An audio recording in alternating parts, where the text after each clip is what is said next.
All was quiet today on this vacant lot in Whitney Pier, but the provincially owned land overlooking the former Sydney steel plant has been the site of protest and controversy for more than 2 months now, since the province announced a planned shelter village in the community.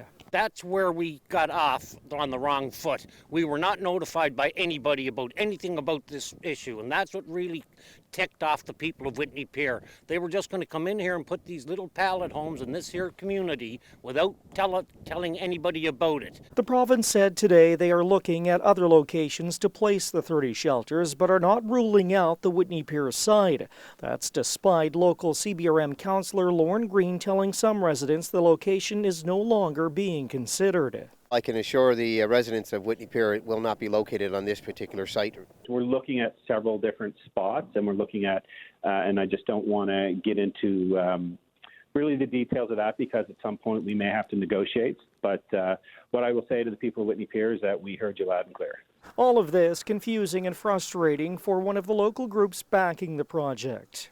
That site met all of the conditions and criteria for a highly successful pallet village. It was a site that was supported by both community partners. Erica Shea says New Dawn has offered up all of their properties as alternative sites if the province is looking.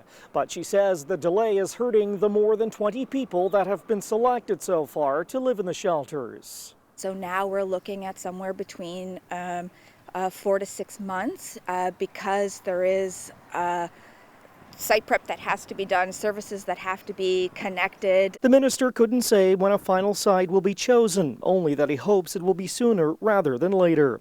Kyle Moore, CBC News, Sydney.